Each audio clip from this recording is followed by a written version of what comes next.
히브리서 9장은 대속죄일에 대제사장이 하는 일을 토대로 설명을 하고 있어요. 히브리서 9장이. 그러면 우리가 대제사장은 1년에 1차씩 어디로 들어가냐면 지성소 안으로 들어가잖아요. 근데 지성소 안으로 들어갈 때는 대제사장이 죄가 있으면 안 되겠죠. 그래서 지금 그 죄를 어떻게 해결이 되고 이때 예표로 해결을 시켜줬는데, 그러면 우리는 삶 속에서 그걸 어떻게 적용할 거냐, 이것을 설명해 주는 장이 히브리서 9장 10장입니다. 그걸 우리가 좀 구체적으로 봤으면 좋겠어요. 자, 지성소에 대한 이야기는 히브리서 9장 7절에 이렇게 나옵니다. 오직 둘째 장막은 대제사장이 홀로 1년 1차씩 들어가되 피 없이는 아니하나니 이 피는 자기와 백성의 허물을 위하여 드리는 것이라. 지금 대제사장이 1년에 1차씩만 들어가는데 이때 지성소에 들어갈 때는 피 없이는 들어갈 수가 없다라고 이야기해요. 그래서 이 이야기가 무엇인지 레위기 16장 30절에 이 날에 너희를 위하여 속죄하여 너희로 정결케 하리니, 자, 이 날에 대속죄일에는 너희를 정결케 한대요. 그런데 그걸 반복해서 말씀하시는데 너희 모든 죄에서 너희가 여호와 앞에 정결하리라. 자, 우리가 사람 앞에서는 떳떳할 수가 있어요. 그죠? 사람 앞에서 숨길 수도 있잖아요. 근데 하나님 앞에서는 숨길 수 없죠. 그런데 대속죄일에서는 여호와 앞에 정결하리라. 이 방법을 우리한테 제시해 주신 거예요. 그래서 우리가 그럼 이걸 어떻게 이 삶 속에서 적용할 거냐? 이걸 발견한 사람들은 여호와 앞에 떳떳히 나갈 수 있다는 거죠. 그래서 34절에 이는 너희의 영원히 지킬 규례라. 이스라엘 자손의 모든 죄를 위하여 1년 1차 속죄할 것이니라. 아론이 여호와께서 모세에게 명하신 대로 행하니라. 그래서 명하신 대로 행하셨는데 그게 어떤 건지 구체적으로 보게 될 겁니다. 자, 모든 죄를 위하여 1년 1차씩 속죄할 것이다 라고 했는데 히브리서 9장 9절에는 이렇게 나옵니다. 이 장막은 현재까지의 비유니 이에 의지하여 드리는 예물과 제사가 섬기는 자로 그 양심상으로 온전케 할 수 없나니 대제사장이 해마다 다른 것의 피로써 성소에 들어가는 것 같이 자주 자기를 드리려고 아니하실지니. 네, 이때 1년 1차씩 들어가는데 몸의 정결은 이게 가능했다 이거죠. 그런데 무엇은 정결하지 못했냐면 그 양심상으로는 온전케 되지 못했다라는 거예요. 그럼 이 상태에서는 불완전했죠. 그런데도 이스라엘 백성들은 1년 1차씩 온전히 죄를 도말받고 나서 어떻게 했어요? 축제를 벌였습니다. 축제를. 하나님과 이젠 우리가 하나님께서 1년 동안 지은 모든 죄를 도말해 주셨구나. 감사합니다. 하고 하나님하고 그 다음에 장막절을 지냈어요. 하나님하고 같이 보내는 그런 절기를 지켰다라는 거예요. 그러면 우리한테 이 예표를 주셨는데 이제 온전한 제물이 이걸 이루셨어요. 그러면 우리가 그걸 어떻게 받아들이느냐에 따라서 양심의 자유, 양심의 가책에서 벗어날 수 있는 방법을 제시해 준 거죠. 자, 히브리서 9장 27절에 또 이렇게 나오죠. 사람은 누구나 한번 죽게 되어 있고 죽은 다음에는 심판이 있습니다. 이와 같이 그리스도께서도 많은 사람들의 죄를 짊어지시려고 단 한 번 자기 몸을 제물로 바치셨습니다. 그런 후 그리스도께서는 이제 죄를 감당하기 위해서가 아니라 자신을 기다리고 있는 사람들을 구원하시기 위해 두 번째로 나타나실 것입니다. 자, 히브리서 9장에서는 심판이 반드시 있을 건데 이때 많은 사람들의 죄를 누가 짊어지셨냐면 예수님께서 자신을 제물로 드리면서 온전히 사함을 시켜줬다. 그리고 나서 두 번째 나타나실 때는 죄와 상관없이 오신다고 했어요. 그러면 이젠 너희도 죄 계속 짓고 있는데 내가 내려와서 그냥 다 데리고 갈게. 이게 아니라는 거예요. 예수님을 자신을 기다리고 있는 사람들은 어떤 상태여야 되는지를 우리한테 지금 알려주고 계시는 거죠. 그게 무엇인지 우리가 좀 봐야 돼요. 자, 심판에 대해서라고 이야기를 하는데 심판은 나의 어떠함이 아니라 예수님의 신실하심을 믿는지를 보는 거예요. 그럼 우리 상태에서 어때요? 아, 저 아직 불완전합니다. 이 나 상태를 보면 준비가 안 돼 있어. 그런데 예수님의 신실하심을 믿게 되면 그 믿음이 어디 있어요? 십자가를 우리한테 증거로 보여주셨어요.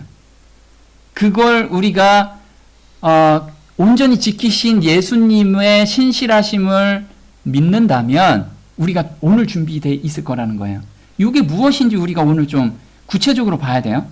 요한복음 5장 28절에 이를 기이히 여기지 말라. 무덤 속에 있는 자가 다 그의 음성을 들을 때가 오나니 선한 일을 행하는 자는 생명의 부활로 악한 일을 행하는 자는 심판의 부활로 나온다라고 이렇게 말씀을 하세요. 그럼 여기서 선한 일이 뭘까요? 내가 착한 일을 해서 선한 일이 될까요? 갈라디아서 2장 16절에 이렇게 나옵니다. 사람이 율법의 행위로 의롭게 되지 아니하고 오직 예수 그리스도의 믿음으로 되는 줄 알므로 우리도 예수 그리스도를 믿었나니 이것은 우리가 율법의 행위가 아니라 그리스도의 믿음으로 의롭게 되고자 함이라. 율법의 행위로는 어떤 육체도 의롭게 될 수 없느니라. 여기서 보면 선한 일이라고 했는데 내가 지금 선한 일을 하고 있는가? 근데 갈라디아서 2장 16절에 율법의 행위로는 의롭게 되지 아니한다. 그리고 오직 뭐로 되냐면 예수 그리스도의 믿음으로 된대요. 그럼 예수 그리스도의 믿음이 뭘까? 요 정의를 우리가 좀 내려봤으면 좋겠어요.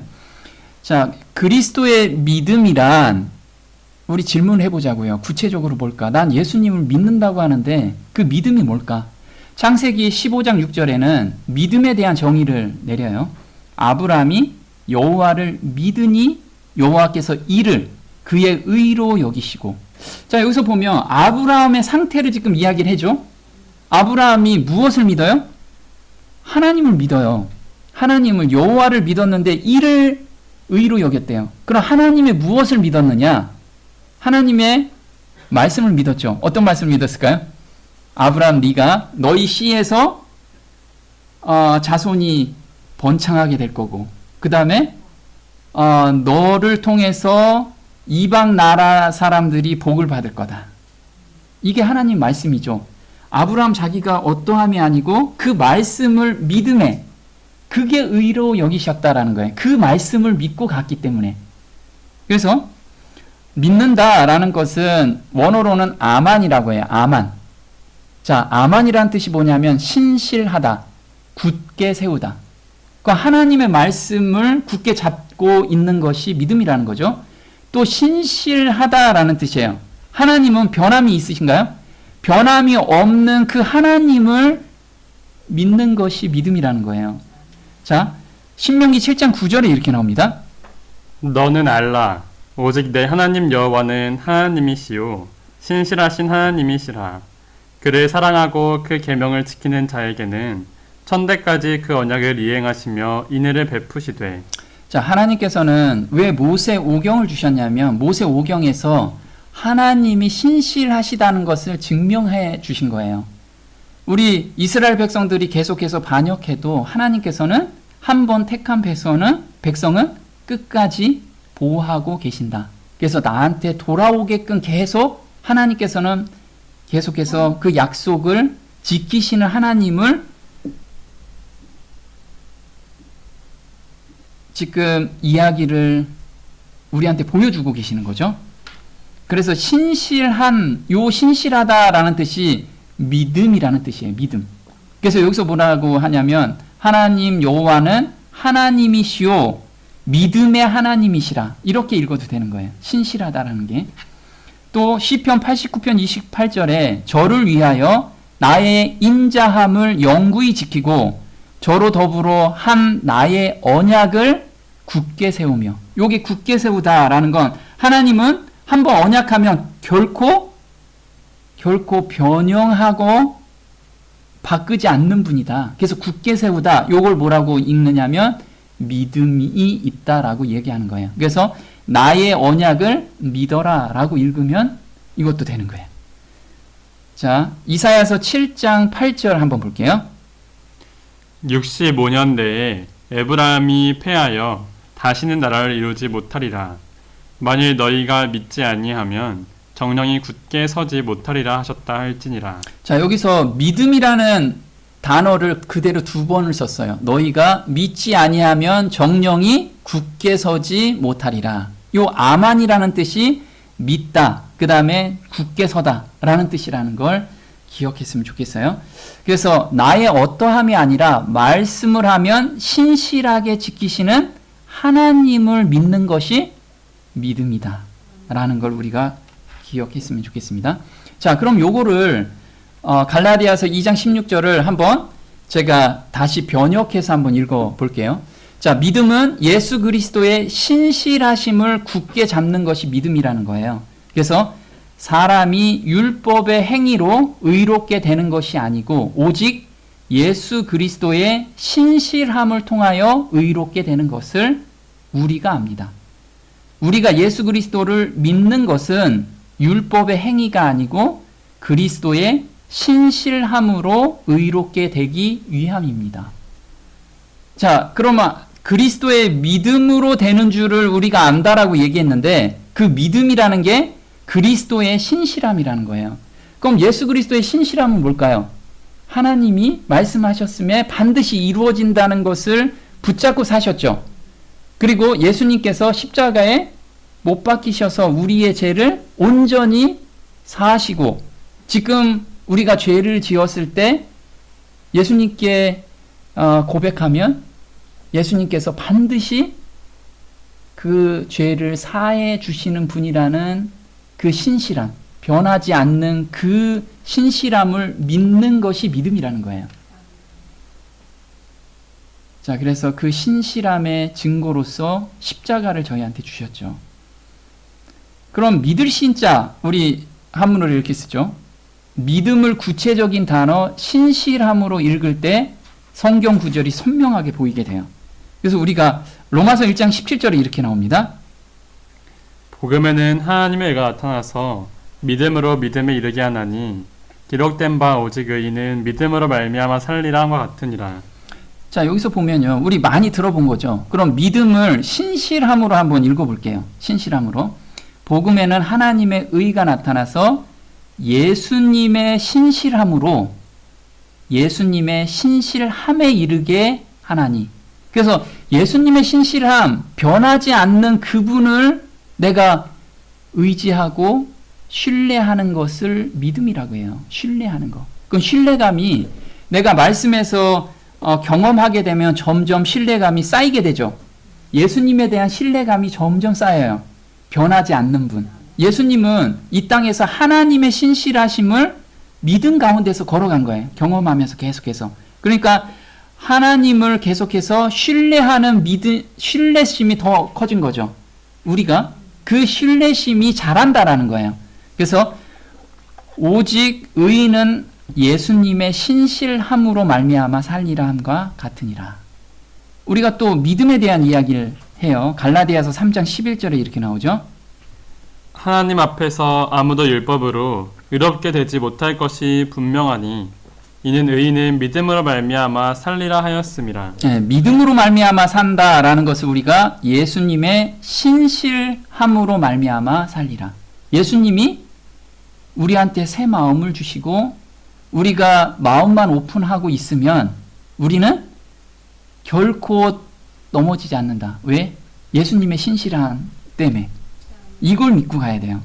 자, 히브리서 10장 38절에 나의 의인은 믿음으로 말미암아 살리라. 이거를 다른 단어로 나의 의인은 예수님의 신실함으로 말미암아 살리라. 우리가 믿음을 한번 신실함으로 바꿔서 성경을 읽어보면 굉장히 확실하게 잡히는 게 있을 거예요. 그래서 믿음이라는 정의는 우리가 예수님의 신실함을 믿는다는 것은 예수님의 신실하심처럼, 예수님의 신실하심이라는 건 어떤 거냐면 하나님의 신실하심을 믿고 간 것, 그것이 예수님의 신실하심이라는 거죠. 우리는 신실하신 하나님께 충성하며 사는 것을 의미한다. 자, 요걸 우리 계속해서 볼게요. 선하신 일이라고 이야기하죠. 선한 일에 대해서 히브리서 9장 14절에 이렇게 나옵니다. 하물며 영원하신 성령으로 말미암아 흠없는 자기를 하나님께 드린 그리스도의 피가 어찌 너희 양심으로 죽은 행실에서 깨끗하게 하고 살아계신 하나님을 섬기게 못하겠느뇨. 이를 인하여 그는 새 언약의 중보니 이는 첫 언약 때에 범한 죄를 속하려고 죽으사 부르심을 입은 자로 하여금 영원한 기업의 약속을 얻게 하려 하심이니라. 이르되 이는 하나님이 너희에게 명하신 언약의 피라 하고. 자, 그리스도의 피가 언약의 피래요. 이건 어떤 거냐면 우리가 구약에서는 하나님께서 약속을 하면 그걸 보증으로 도장을 찍어야 되잖아요. 그래서 짐승의 피를 반드시 흘려야지만 그게 효력을 발휘를 해요. 근데 예수님께서 새 언약의 중보, 이 새 언약의 중보는 우리의 마음을 변화시켜 주시겠다라는 그 언약의 중보로서 예수님의 피가 지금 너희한테 보이지 않느냐. 그래서 우리가 죄 가운데 빠지고 있다라고 하고 죄에 계속 넘어지고 끌려가고 있다라고 하면 어떤 상태예요? 예수님의 신실하심을 의지하지도 않고 믿고 있지도 않다라는 거예요. 자, 여기서 언약의 피라는 건 이 어떤 언약이냐? 하나님께서 창세기 3장 15절에 내가 너와 여자 사이에 또 내 씨와 그녀의 씨 사이에 적개심을 두리니 그 씨는 내 머리를 상하게 할 것이요 너는 그의 발꿈치를 상하게 할 것이니 이 약속을 예수님께서 이루신 거예요. 그 증거로 뭐를 주셨어요? 십자가를 우리한테 보여주신 거예요. 근데 어떤 언약을 주신 거죠? 우리 마음에 무엇을 심어줘요? 죄를 미워하는 적개심을 심어준대요. 그러면 내가 지금 죄가 너무 좋아. 그럼 거듭났나요? 아닌 거야. 내가 정말 죄에 대해서 비록 내가 죄를 끌려가는 한이 있어도 그 상태를 보면서 내가 애통해하는 마음이 생기지 않는다면 나는 다시 한번 돌아봐야 된다라는 거예요. 하나님께서는 우리 마음에 이 마음을 심어준다라고 말씀을 하셨는데 나한테는 그게 없어요. 그러면 나는 지금 하나님 앞에 예수님의 그 공로를 또는 거듭남에 대한 것을 돌아봐야 된다라는 거죠. 한번 보겠습니다. 사람에게 주어진 구속에 관한 최초의 암시는 동산에서 사단에게 내린 선고 가운데서 통지되었다. 사단은 자기와 여인, 자기의 자손과 여인의 자손 사이에 증오심이 있게 되리라는 것을 들었을 때 인간 본성을 타락시키려는 자신의 사업이 방해를 받을 것과 어떤 수단을 사용하여 사람이 그의 세력을 저항할 수 있게 되리라는 것을 알았다. 네, 사단도 이걸 알았어요. 사단은 인간 본성이 타락해서 죄에 계속해서 넘어지는 그 상태를 사단은 보았는데 이게 방해를 받을 것으로 봤어요. 그게 뭐냐면 저항할 수 있는 능력이 우리 안에 심어져 있다라는 거죠. 자, 자신을 기다리는 사람들은 어떤 상태에서 기다리는지 보겠습니다. 그리스도께서는 세상 죄의 짐을 지시게 되셨다. 우리의 충만한 능력은 오직 하나님의 아들의 성육신과 사망 가운데서 발견할 수 있다. 주님께서는 신성에 버티게 하는 힘으로 고난을 견딜 수 있으셨다. 또한 주님께서는 불충성의 오점이나 죄가 전혀 없으셨으므로 죄에서 승리하실 수 있으셨다. 그리스도께서는 징벌의 공의를 지심으로 인류를 위하여 승리하셨다. 주님께서는 율법을 크게 하고 존귀하게 하심으로 인류에게 생명을 안겨주셨다. 여기서 예수님께서는 우리와 똑같은 몸으로 오셔가지고 신성에 버티게 하는 힘으로써 죄에서 온전히 승리하셨다라는 거죠. 그 승리한 마음을 우리한테 주시는 그걸 우리한테 말씀을 하시죠. 그래서 죄에서 승리했다라는 것 한번 보겠습니다.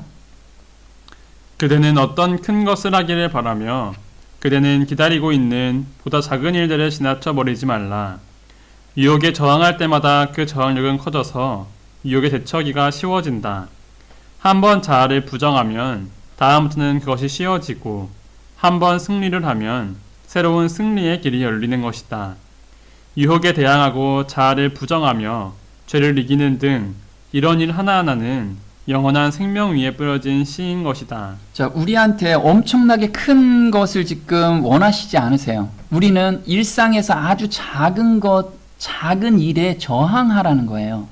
하나님을 선택하고 하나님께 새 마음을 달라고 간절히 매달릴 때 하나님께서는 변화를 우리한테 주신다라는 거죠. 그때 승리를 한번 경험하면 그 승리의 맛을 계속해서 쫓아간다는 거예요. 그럼 우리는 새로운 마음으로 새 생애를 계속해서 살 수 있는 그런 마음을 우리한테 주셨다라는 거죠. 자, 신성에 버티게 하는 것은 로마서 8장 9절에 하나님의 영으로 말미암아 예수님께서 매 순간 그 영에 따라서 사셨다라는 거예요. 생명의 길로 사신 거죠. 보겠습니다. 그러나 여러분은 이제 사정이 다릅니다. 만일 하나님의 영이 여러분 속에 계시기만 한다면 여러분은 성령을 따라 사는 것입니다. 그러나 이것을 기억하십시오. 만일 자기 속에 그리스도의 영이 계시지 않는 사람은 그리스도인이 될 수 없습니다. 그리고 만일 예수를 죽은 자 가운데서 다시 살리신 하나님의 영이 여러분 속에 계시면 하나님께서는 여러분 속에 계시는 이 성령에 의해서 여러분이 죽은 후에도 여러분의 썩을 몸을 다시 살리실 것입니다. 자, 여기서 하나님의 영이 예수님을 살리셨어요. 그리고 매 순간 예수님께서는 그 하나님의 영을 붙들고 사셨어요. 그럼 우리도 똑같이 하나님의 영을 붙들고 사는 자가 생명 가운데서 사는 거라는 거죠. 우리는 이 신성에 버티게 하는 힘, 하나님의 영을 붙들고 사는 삶, 이것을 생명 가운데 사는 삶이라는 거예요. 자, 형제 여러분, 그러므로 우리는 옛 본성에 따라 살도록 요구하는 우리의 옛 본성에 빚을 지지 않았습니다. 만일 여러분이 옛 본성에 따라 살면 반드시 죽을 것입니다. 그러나 여러분이 성령으로 계속 몸의 행실을 죽이면 살 것입니다. 그래서 우리 육신에 있는 옛 본성에서 자꾸만 요구하는 거, 그거 따라가지 말고 하나님께 매달리며 매 순간 기도하면서 하나님의 영에 의지하면서 사는 삶, 이것이 생명의 길이고 영생의 길이라는 거예요. 우리한테는 그 능력을 주셨다라는 거예요. 자, 성소 제도를 통하여 구속의 경륜을 깨닫기를 원하셨어요. 한번 보겠습니다. 아담과 그 자손들이 오실 구주의 예표로서 하나님께서 제정하신 의식적인 희생제물을 드리기 시작할 때 사단은 그 가운데서 하늘과 땅 사이의 교통의 상징을 분간할 수 있었다. 그는 하나님을 그릇 선전하고 구주를 지적하는 의식들을 국회하려고 끊임없이 노력하여 압도적인 대다수의 인간 가족들에게서 성공을 거두었다. 네, 이 희생제사, 이 성소 제도를 통해서 구속의 경륜을 우리한테 설명해 주셨는데, 그리고 깨닫기를 원하셨는데 사단이 그걸 방해한 거죠. 그래서 이걸 깨닫지 못하는 대다수의 사람들이 있다라는 거. 그래서 사단이 이것을 성공적으로 이루었다라는 거죠. 그래서 히브리서 9장 1절에는 바울 형제가 성소 제도를 통해서 구속의 경륜을 이야기하고 있는 거죠. 보겠습니다. 첫 언약에도 섬기는 예법과 세상에 속한 성소가 있더라. 예비한 첫 장막이 있고 그 안에 등대와 상과 진설병이 있으니 이는 성소라 일컫고 이 모든 것을 이같이 예비하였으니 제사장들이 항상 첫 장막에 들어가 섬기는 예를 행하고. 네, 이 첫 장막, 성소 첫째 칸이죠. 첫째 칸에는 무엇이 있냐면 등대가 있고 그 다음에 진설병, 떡상이 있다라고 지금 이야기를 하고 있습니다. 그리고 성소 둘째 칸은 1년에 1차씩 죄를 온전히 도말하기 위해서, 도말받기 위해서 들어간다라고 또 3절부터 이야기를 하고 있습니다. 또 둘째 휘장 뒤에 있는 장막을 지성소라 일컫나니 금향로와 사면을 금으로 싼 언약궤가 있고 그 안에 만나를 담은 금 항아리와 아론의 쌍난 지팡이와 언약의 비석들이 있고 그 위에 속죄소를 덮는 영광의 그룹들이 있으니 이것들에 관하여는 이제 낱낱이 말할 수 없노라. 오직 둘째 장막은 대제사장이 홀로 1년 1차씩 들어가되 피 없이는 아니하나니 이 피는 자기와 백성의 허물을 위하여 드리는 것이라. 네, 이 지성소에는 오직 1년에 한 번만 들어간다라고 이야기해요. 그런데 우리가 보면 금향로가 있죠. 분향단. 이것은 성소 첫째 칸에 있나요? 둘째 칸에 있나요? 성소 첫째 칸에 있어요. 그런데 지금 이야기하는 건 성소 둘째 칸, 지성소에 있다라고 지금 이야기를 하고 있어요. 왜 그랬냐면 지금 사도 바울 형제는 이 그림을 확인한 거예요. 우리가 분향단은 성도들의 기도죠. 계시록 5장 8절에 향이 가득한 금대접을 가졌으니 이 향은 성도의 기도들이다. 그래서 이 향에서 기도를 하면 이 연기가 자연스럽게 두 번째 칸으로 넘어가죠. 그래서 이거는 둘째 칸에 속한 것으로 지금 이야기를 하고 있는 거예요. 보겠습니다. 향연이 예배자들의 기도와 함께 올라갔을 때 그 연기가 성소뿐 아니라 지성소도 가득 채웠다. 두 칸을 구분한 휘장은 천장까지 닿지 않고 조금 못 미쳤다. 그러므로 향은 일반 제사장들이 들어갈 수 있던 유일한 장소, 곧 성소에서 들어지지만 그 향은 마주보고 있었던 장소, 곧 둘째 칸에 도달할 수 있었다. 네, 그래서 첫째 칸에 있지만 기도의 연기는 둘째 칸까지 가기 때문에 둘째 칸으로 지금 쓰고 있는 거죠. 자, 지성소로 들어가려면 휘장이 가운데 막혀 있었습니다. 그런데 이 휘장을 그냥 임의대로 열고 들어가면 반드시 죽었어요. 쉐키나 영광이 있었기 때문에.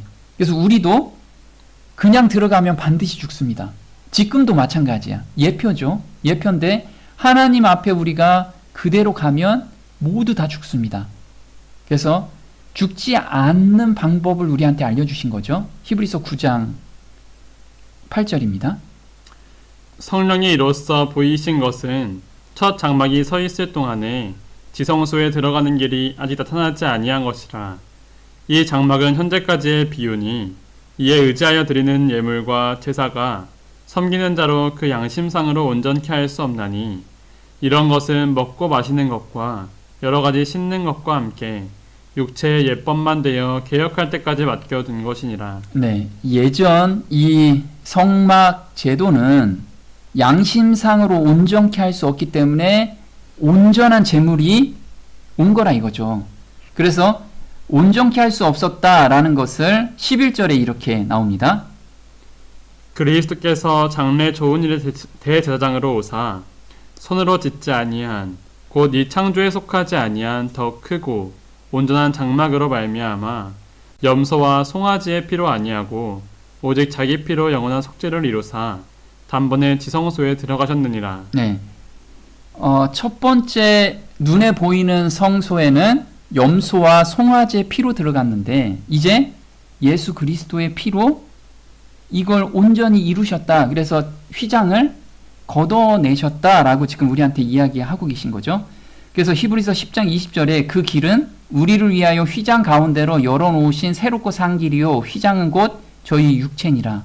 자, 여기서 보면 이스라엘 백성들은 염소와 송아지의 피로 지성소를 들어갔죠. 정결케 하고. 그리고 나와서 우리 죄가 다 도말됐습니다. 그래서 너무 감사한 거죠. 그런데 이걸 믿는 자라고 하면 예수님의 피를 볼 때 우리가 죄책감에서 벗어날 수 있나요? 벗어날 수 있죠. 왜? 염소와 송아지의 피로도 사람들은 자유함을 얻었어요. 온전히 죄의 도말함을 받았다라는 약속을 받았어요. 인준을 받았죠. 그런데 하물며 그거보다 훨씬 값어치 있는 비교도 안 되는 그 피로서 우리한테 증거를 보여주고 계시는데 우리가 못 믿겠느냐. 지금 우리한테 그 얘기를 하고 계세요. 자, 히브리서 4장 15절에 이렇게 나옵니다. 우리에게 있는 대제사장은 우리 연약함을 체휼하지 않는 자가 아니요 모든 일에 우리와 한결같이 시험을 받은 자로 돼 죄는 없으시니라. 그러므로 우리가 긍휼하심을 받고 때를 따라 돕는 은혜를 얻기 위하여 은혜의 보좌 앞에 담대히 나아갈 것이니라. 자, 지금 담대히 나가는 방법을 우리한테 주셨습니다. 은혜의 보좌 앞이라는 건 하나님 쉐키나 영광 앞으로 우리가 담대히 나갈 수 있는 방법은 때를 따라 돕는 은혜라고 이야기해요. 그럼 때를 따라서 돕다라는 것, 우리가 매 순간 자기가 넘어졌으면 바로 누구한테? 예수님께 이걸 전가하면, 전가하고 내가 용서함을 받았다라는 마음으로 가라는 거예요. 그런데 우리가 마음의 변화가 없으면 그게 찝찝하잖아요.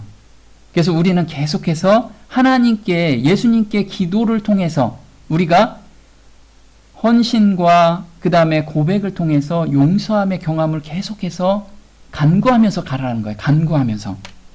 자, 휘장이 이렇게 찢어졌습니다. 위에서 아래로 찢어졌죠. 왜 찢어졌을까요? 자, 창세기 37장 33절에 이렇게 나옵니다. 아비가 그것을 알아보고 가로되 내 아들의 옷이라 악한 짐승이 그를 먹었도다. 요셉이 정녕 찢겼도다 하고 자기 옷을 찢고 굵은 배로 허리를 묶고 오래도록 그 아들을 위하여 애통하니. 네, 지금 야곱이 요셉이 죽었다는 소식을 듣고 자기 옷을 찢습니다. 자식이 죽었다는 소식을 듣고 너무 가슴이 아파서. 또 사무엘하 3장 31절입니다. 다윗이 요압과 및 자기와 함께 있는 모든 백성에게 이르되 너희는 옷을 찢고 굵은 배를 띠고 아브넬 앞에서 애통하라 하니라. 다윗 왕이 상여를 따라가서 아브넬을 헤브론에서 장사하고 아브넬의 무덤에서 소리를 높여 울고 백성도 다 우니라. 네, 다윗이 지금 아브넬이 죽었을 때 자기 옷과 백성들 옷을 찢고 애통하자. 그럼 누군가의 죽음에 대한 애통 때문에 옷이 찢어진 거예요. 옷을 찢는 거예요. 그러면 지금 하나님께서는 하나님의 마음을 지금 표현하고 있으세요. 이게 두 가지죠. 하나는 땅의 성전에는 더 이상 하나님이 계시지 않는다. 새롭고 산 길이 이제 열렸다. 이것의 예표고, 또 하나는 세상 죄로 인해서 둘째 사망을 당하는 자식의 모습을 보며 찢어지는 마음을 우리한테 보여주시는 거예요. 이게 그래서 정말 십자가를 봤을 때 하나님의 그 마음을 우리가 알게 된다면, 하나님은 한번 말씀하셔서 가장 사랑하는 아들을 주셨어요.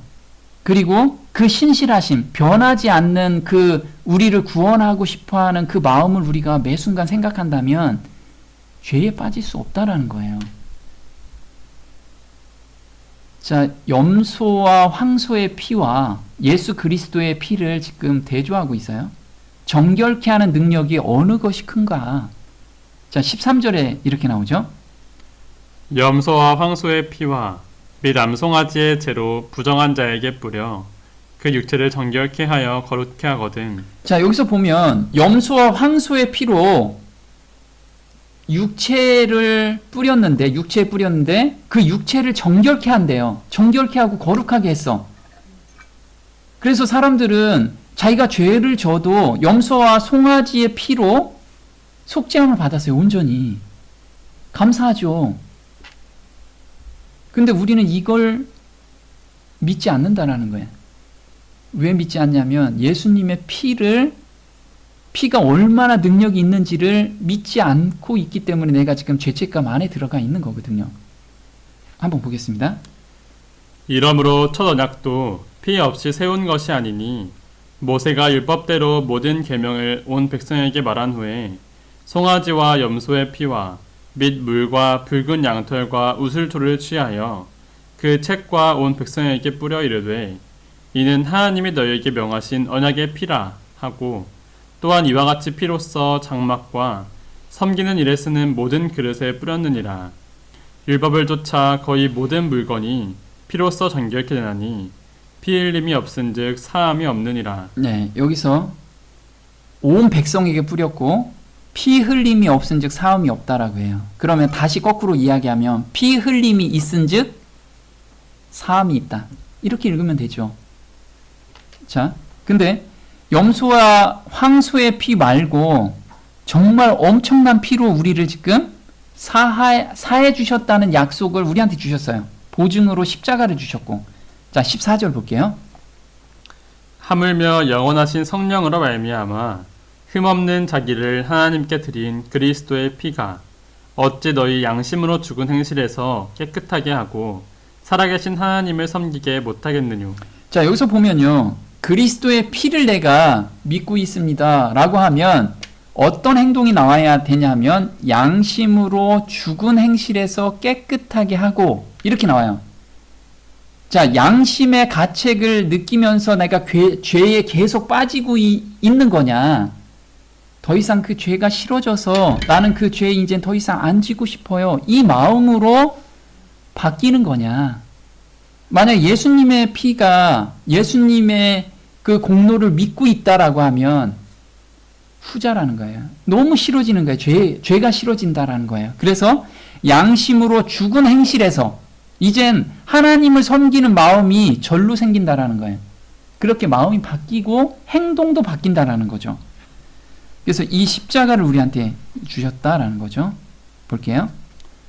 그러므로 하늘에 있는 것들의 모형은 이런 것들로서 정결케 할 필요가 있었으나 하늘에 있는 그것들은 이런 것들보다 더 좋은 제물로 할지니라. 그리스도께서는 참 것의 그림자인 손으로 만든 성소에 들어가지 아니하시고 오직 참 하늘에 들어가사 이제 우리를 위하여 하나님 앞에 나타나시고 그리하면 그가 세상을 창조할 때부터 자주 고난을 받았어야 할 것이로되 이제 자기를 단번에 제사로 드려 죄를 없게 하시려고 세상 끝에 나타나셨느니라. 자, 자기를 단번에 제사로 드려서 죄를 없게 하신대요. 우리한테 약속을 주신 게 이게 신실하심이라는 거예요. 예수님의 신실하심. 예수님은 우리의 어떠한 상태에서라도 예수님께 가는 자는 그 죄를 반드시 용서해 주신다. 이걸 우리가 믿고 가라는 거예요. 그걸 우리한테 보증으로 주셨다라는 거예요. 그래서 우리가 삶 가운데서 내가 지금 비록 넘어져 있고 굉장히 힘든 가운데 있을지라도 이때 예수님께 가라는 거예요. 힘들 때일수록 예수님께 가라는 거예요. 그러면 예수님께서는 그 넓은 마음으로 우리를 품어주시고 반드시 죄에서 자유함을 우리한테 주시고 그 죄를 미워하는 마음까지 우리한테 창조해 주신다라는 거죠. 요걸 믿는 것이 믿음이라는 거예요. 우리가 그 믿음 가운데 걸어가는 저와 여러분이 됐으면 좋겠습니다. 자, 마치는 찬미 107장 같이 하겠습니다.